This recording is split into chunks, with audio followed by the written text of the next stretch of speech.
one of my favorite episodes so far. Yeah, it was good. It was good. We level up production and topic. I know this episode is a little bit different from everything you've heard before. We have like clips and segments and some epic commentary, and we're talking about how Alex Hormozi grew his following by 1 million followers in 6 months. Yeah, we talked about the $100,000 piece of advice that Grant Cardone gave him. We talked about message over production. Is that really a thing? Yeah, and the new way being the Twitter way. The Twitter way. What is that? Oh man, and that and so much more. So tune in and welcome to the show. Yeah, there's gonna be a 2-part series, so make sure you tune in to the next one as well. See ya. Bye.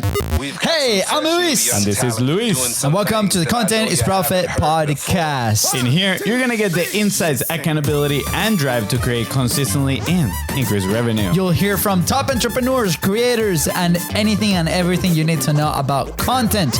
All this while having a good time. The goal of this podcast is simple: to entertain, educate, and turn your content into profit. Let's go.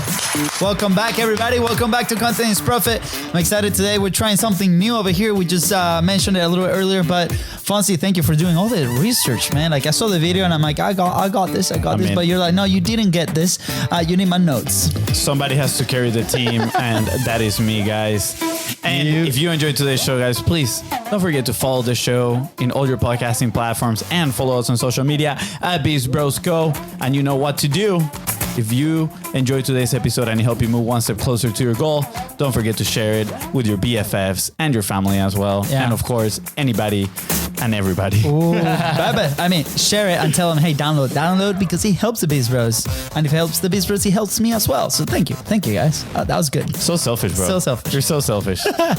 No, we love you guys. We love the support. By the way, we're breaking records here on Content's Profit. This past month, 5 times the amount of downloads as the first 3 months ago. So thank you. Studio clap. Thank you so much for you, the listener. You didn't pick up on the joke last time. Remember, when we're going to do studio clap, it's going to be like all weird. But you were all weird, and I was legit because anyways, I didn't mean it. Proceed. Okay, tangent alert. Fonzie, let's get this show on the road, right? A little background on what we're doing today.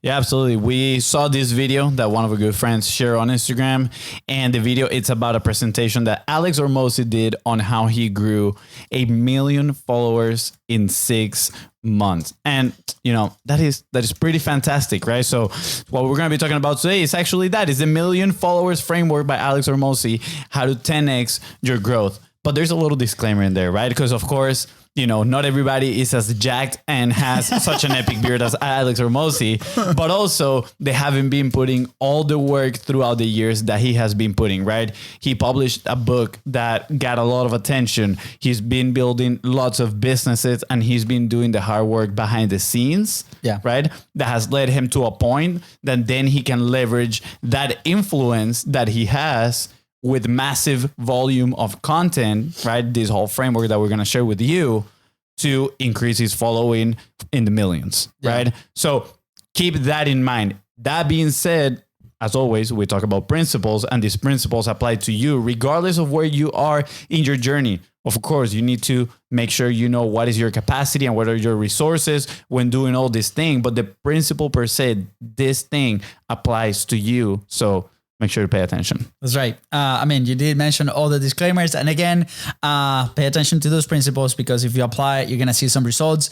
We have applied some of these and we're going to share some of the results as well if we got some time at the end or probably on the next episode. But I'm excited to dive in. So should we watch the first clip? Yeah. Play the first clip where the one and only Alex Hormozi here is sharing a few commentary from Grant Cardone. All right, here we go. I was on this call with him. He was like, bro, pull up your Instagram. And I was like, okay. He's like, pull up my Instagram. He's like, I got 10 times the content as you. 10 times. He's like, bro, it's volume, bro. Volume. I was like, that's deep. And so I was like, I should probably do more. So many times we're doing the right stuff. Volume, we're just bro. doing way too little of it. I was on this call with him. That was good. Okay. So let's talk about that. Let's break that down. So for those that don't know, I think Layla, so Alex's wife, actually bought him this private coaching package with Grant Cardone, which was worth like $100,000. Katie, pay attention. It was worth like $100,000. Oh. And Alex Hormozi actually recorded everything and put it online for everyone to see, which is very impressive. The Robin Hood of entrepreneurship. The Robin Hood of entrepreneurship. But at the same time, I remember a comment that he made in those videos. He's like, hey, like this obviously is just going to help people that are in certain places in their journey. But still, he just puts it out there. And I think that was absolutely amazing. So let's talk about volume. 10x the volume. And I mean, Grant Cardone has way more followers and, you know, a big audience. He's being pretty loud. I think this is a big one that we get all the time, right? Because the system that we've been able to design internally for the Beast Wars content, and you're about to see a lot more kind of coming out, is all designed to produce as much volume as our capacity allows, right? And I think the model that we have allows us to do that. But when we share it, it's funny, we get mixed feelings, right? We have people that are not too keen on the volume side of things, and we have our theories, right? We've shared this with a few episodes where maybe the people that complain on this is people that might not have the capacity, right? And they cannot do something, whether that's money, whether that's a team, whether that's a system, right? The second that we were able to design that system, all the belief around volume kind of changed. And as soon as we started distributing that, we've seen the results, right? Hence the last 2 weeks on shorts, I think we've done blocks of like 9 shorts per day, right? And it's increased a ton of views. I think it's racked up like about 15,000 views or something, like 80 hours of content that people have watched with the Beast Wars face. So to that, I say, obviously agree on it. And there's mixed feelings. So if you are in that position where you're like, volume might not be the way, try to figure out a way on how you can increase that by resources, or by creating a system, or by sending us a quick DM, and we'll share some of that. But you'll see in the rest of the episodes, they share a little bit on how they tackle this and exploited Alex's content. Absolutely. And I think there's a spot here where a lot of people are like, well, I don't want to do a lot of volume because I do so much quality, right? Kind of like the rapper. Mm-hmm. And that's going to tie into the next clip that we're going to share. But, for us, it's kind of like a test methodology. You're putting your message out there and you're throwing it out, and you're going to see what people are answering to. And you cannot really do that only with quality. Sure, you can have volume with massive quality on the whole production side, but how much resource would that take, right? Yeah. Probably in the 5 to 6 figures per month, literally, to have that production, to have quality and volume at the same time. But you can have volume with quality of the message and not so much that quality of the production, which is going to require less resources, and you can turn that one around, way faster. And I think that ties in to our next clip. You want to play it? I think this is going to be like a multi-episode thing, just so you know, because like there's so much thoughts, as we close. It's a lot of juice. There's a lot of juice in here. It's a lot of juice, on the volume side, as right before I share the next clip, it just also allows you to create more opportunities online to gather feedback, right? Like with the amount of shorts that we've been publishing last week, we've been able to gather where are people kind of tuning in, what are they liking, what are they consuming more time, and those are ideas and pieces of content, and that we can develop a little bit more. So for example, this video, this is not ours, right? The clips that we're playing, but it got a ton of traction, right? So that's an indicator that people really want to learn about this. And then that's why we're creating this episode. And we got to mention proper credits to Think Media. They produced this video on YouTube. So full credit to them on this video, but full credit to us on the awesomeness on the commentary. And the commentary. All right, clip number 2. Let's make this happen. Let's see. This one is about the messaging and the production, that thing that we were talking about. All right, let's check it out. All right, let's see. What's inside the content matters more than the wrapper. So for anybody who's like worried about getting started, about making it look right, I don't think it matters. I mean, I think it matters a little bit, but it's 80-20. So focus on the 80. Absolutely. And I want to put a little bit of context to this little clip, especially if you're listening right now. He actually goes and shares that he built 2 studios, like high-end quality studios, one with like 4 flat screen TVs on the back, the whiteboard, the whole thing. Yeah. And then he published a video where he was literally just sitting in front of his laptop in like an hotel, like no background whatsoever. Yeah, I think his studio now is the closet in his Vegas apartment. You can see just the door behind. And that video that had the low production did way better than all the other ones in the studio. I think this also calls to like the principle that we share all the time, right? Remove that friction. So obviously a lot of people, we get it all the time, right? Like what kind of background should I be putting on? Like what kind of equipment should I be using?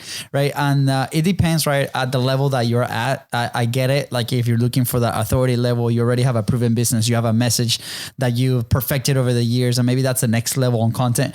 I get it. But a lot of the people that start on content maybe see that as a standard, and then they try to get and produce it something similar to that, and that adds a ton of friction on their systems, on their teams, on the production, right? Because it's not built, the base is not built.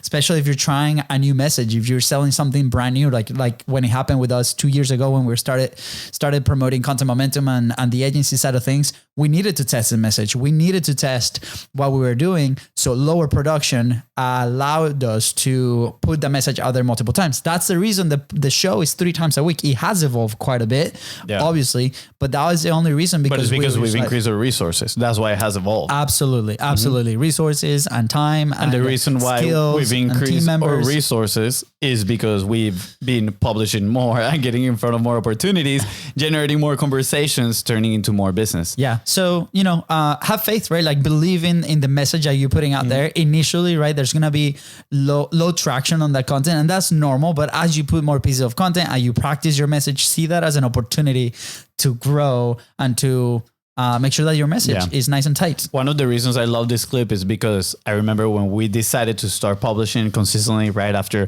those business owners told us that, hey, what you guys are selling us is really cool, but you have no proof of concept because your social media has no content whatsoever.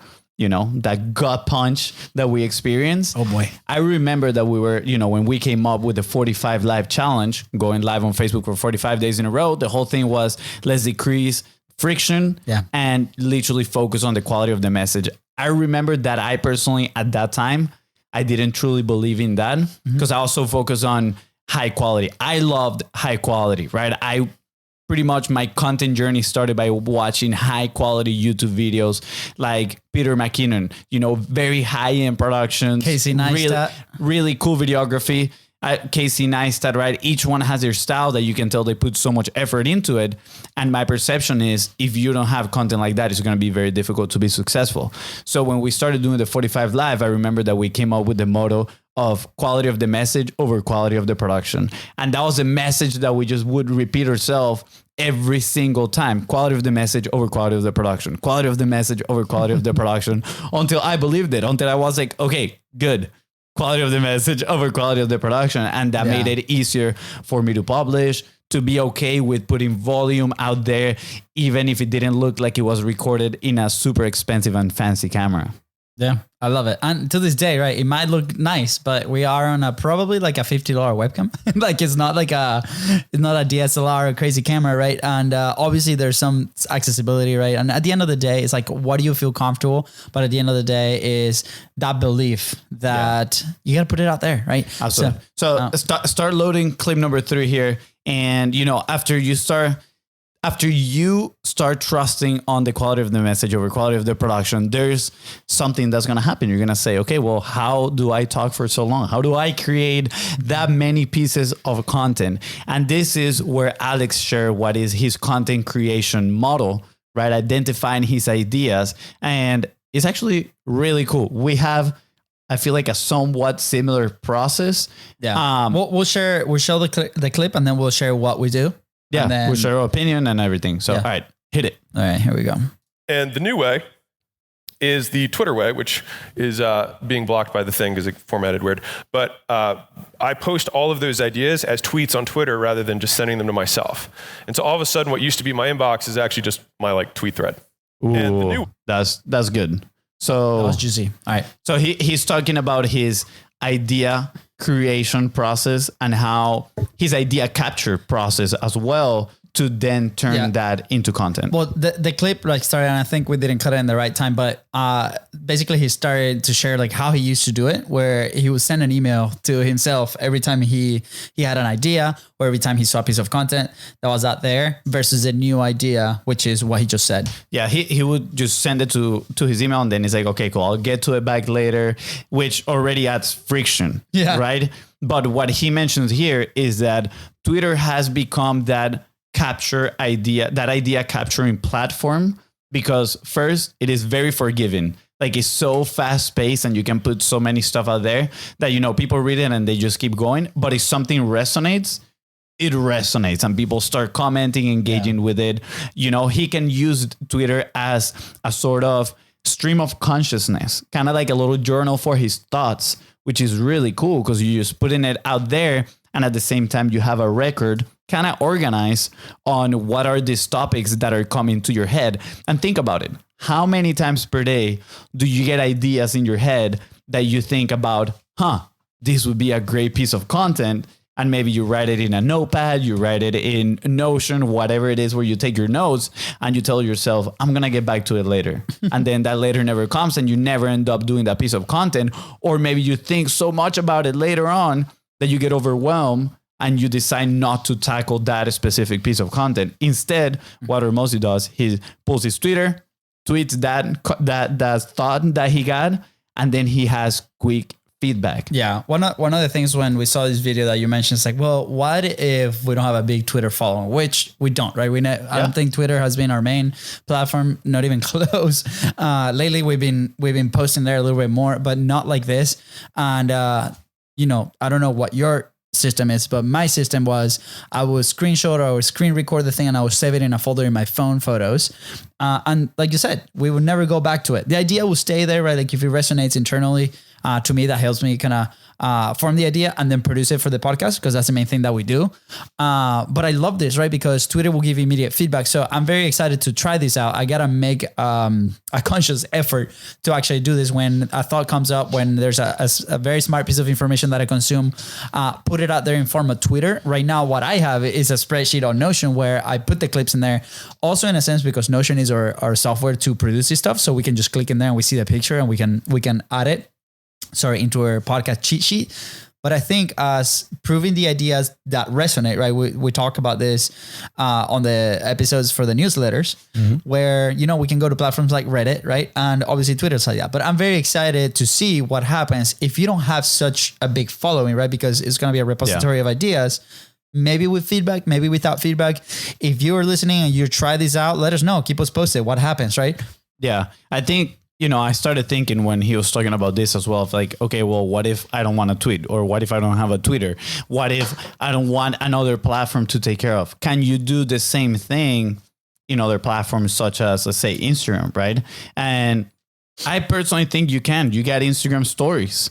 Why don't you, quote unquote, tweet the thought on your stories, right? And you can actually see a record, an archive of the stories that you shared. So you're actually not losing them. You still have them there. And, you know, people really engage with stories. And I feel like they would give you quick feedback as well in the first 24 hours of whether a thought was good or not. And then you just keep track of that and then, you know, develop it. And this is something important that he mentions too. He said, well, when I have a long thought, that becomes a thread in Twitter, which then becomes a long form piece of content, which what it does, it adds depth, right? It adds depth to that specific idea or that specific topic that he's talking about. But if it's just a kind of like quick, short thought, he just tweets it in one specific tweet, which if it resonates, that becomes a short form content, right? A real YouTube short, a TikTok. And those, what they do is they add width, right? They allowed you to put more content out there and reach new audiences. I love this. You know, something that we mentioned in the last episode with Podcast Movement is people are conditioned, right, by the medium that they're consuming content, right? So if we have an opportunity when we collect ideas on where a thought comes up to put it out there instead of putting it in a database, right? Nobody's going to see it. why don't we leverage this, right? And I think what stops a lot of people, based on feedback that we've had on calls on people in the community, is the fears of not having it perfect, right? This is not my thought. This is not my original idea. That's okay. Put it out there. I'd give the attribution to that person. But if that topic resonates, doesn't matter. You can always relate it to what you're producing, what your business is, or what your projects are. And I think there's a lot of room for opportunities. So yeah, absolutely. On to the next clip. We're good? Yeah. So the next clip, kind of to make a transition here from this idea, then you're going to start saying, okay, well, what if I have so many ideas and I don't want to really do shorts? I don't want to, have that width. Again, I feel it's that battle of quality versus volume. And this is a thought that he shared about Gary Vaynerchuk that I thought it was extremely interesting, because if I'm being honest, I follow Gary, but at the same time, I don't really consume that much of his content, but he's always popping on my screen. So literally when I think about, okay, who is the top influence in social media, right? Right after Biz Bros, the first thought is Gary Vaynerchuk. I try to stay serious through that one. It's Gary Vaynerchuk. Yeah. So let's listen to what Hormozi has to say about the shorts here. Sounds good. Can you play the clip? Yeah, absolutely. Are you okay with this being the last clip today? Because the next ones are going to be juicy and we can do them tomorrow, Friday. Sure, we can do a part 2 on this. Let's go. Okay, let me share screen. Gary. All right, here we go. Bam. I realized this because you're like, why do you do short stuff? I was kind of against shorts. And then I realized that I've never actually consumed anything from Gary Vee that's long. But I like Gary Vee a lot. And I was like, well, I guess that work. So that's why I do both. I realized there you go. So look at that. He's like, I never consumed them. I like Gary. So the like and trust factor is actually not tied up to whether you consume it or not. I'm sure he knows Gary too in person, right? But guess what? Like, just the fact that you're showing up on people's feed, it's invaluable. It's massive. And we experienced that in Funnel Hacking Live last year. And we shared this story before, so I'm going to make it brief. But they were giving away the 2 Comma Club Awards. And we stood up to go to the restroom, and some of our friends that we've had on the podcast or that we connected through the community, they stopped us and they were like, guys, congratulations. And we're like, why? They're like, because you guys are getting the 2 Comma Club Award, right? And we're like, not really. No, we're not. And they're like, oh man, we thought you did because we see you guys everywhere, right? And that is that concept of art that we shared all the time. Authority, relevancy, and trust. Consistency builds art. Authority, relevancy, and trust. And it's incredible that perception that it gives to people just showing in their feed. So I'm going to leave you with this before you take over, but is the lifespan of a post is very short in social media. So if you decide to go with the quality of the production and you post something once every week, guess what? Your post is going to live for a little bit. And then unless you're now dependent on other people's actions, to actually boost your posts, you are dependent on other people's engagement, on whether other people decide to actually watch your content multiple times. So the algorithm starts pushing it to more and more people. But if you are posting 3, 4, 5 times a day, now you're getting on their feed and you're just being consistent, and you can control that, but you cannot control their engagement. No, and I love this, right? Because in the test that we did on shorts last week, there were 3 days in a row that we posted, and every single day that we posted in chunks of 9 shorts at the same time. So it was 9 shorts in a row, and then the next day 9 shorts in a row. Every day got momentum. It's like this big wheel that grabs momentum. And then we stopped for 3 days because we were out at the event, and we just stopped that project for a little bit because there's some other stuff in the back end that we're doing for that.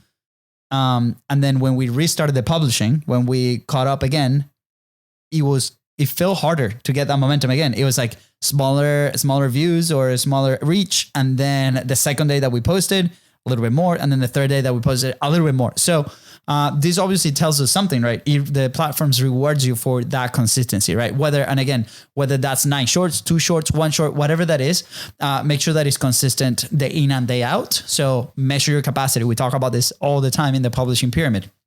whether that's your time, whether that's your team, what are those resources so you can stay consistent over time. And keep this in mind. I was on a call earlier today and we're talking about this. The time, make sure that you allocate the time for the creation. That gives a lot of energy to a lot of people, right? Time for the creation, time for the production, whether that's you or your team, and then the time and the resources for the distribution, whether that's you or your team. Creation, obviously, if you're the face of it, obviously you, but keep in mind the other two because most people don't pay attention to that. So, dude, I love this. Yeah, we should be doing more of this next week. I know. Next episode. There's a few things here that we're gonna share. You know, we're gonna talk about how to simplify the virality simplified. What's the secret recipe coming from Mr. Beast? Yeah, we're going to talk about the long form formats that Hormozi uses for his videos and the short form. And maybe we'll spice it up and we'll add some of our frameworks that we use to create these videos. Why are frameworks important? They minimize your decision fatigue and you can come in really easy and plug things in, plug the information in, and it just makes the whole creation process extremely easy. So we're going to be sharing Hormozi's, the one that he's sharing there, and then some of ours, and then how he went from 20K downloads a month, 20,000 downloads a month to 400,000 downloads a month on his podcast, right? And trust me, it is very simple. And again, obviously you're potentially not going to see the same results, but it's something that you might be avoiding doing. And is a very quick switch that you can inject into your content. And last, we're going to talk about the distribution, right? How he went from, well, I don't want to ruin it, but we're going to talk about how he 10x his output. Hashtag juicy. So good. It's so good. And we're going to share also some results of tests that we're running over the last 2 weeks on our side of things. Obviously, our accounts are not as big as them. And then how does that translate to business? Because vanity metrics don't matter. Alex's objective is a little bit different than ours. Ours is really tied down to different goals that we have in whether that's a podcast. He's building a brand now. He's building a brand. He's building a brand. He's giving a lot of stuff for free, which is amazing, right? And we've talked about this, and we're gonna probably debrief a little bit of that in the next episode. So, Fonzie, we good? That was good. That was a good episode. That was a solid one. Let us know. Was that a good episode? Send us a message. Yeah. Do you like the idea of putting the clips, commenting them, coming up with conclusions, sharing a little bit more about our frameworks? Let us know. Give us some feedback. Greatly appreciated. And don't forget to follow Content's Profit. That's right. With that said, guys, thank you so much for tuning into the Content's Profit podcast. Go ahead and follow the show and follow us on social media at BizBrosCo. That is right. And if today's episode helped you move one step closer towards your goal, please don't forget to share this episode and subscribe. And if you want, leave a review. Pretty honest, we love feedback. See ya. Bye, guys. Take care.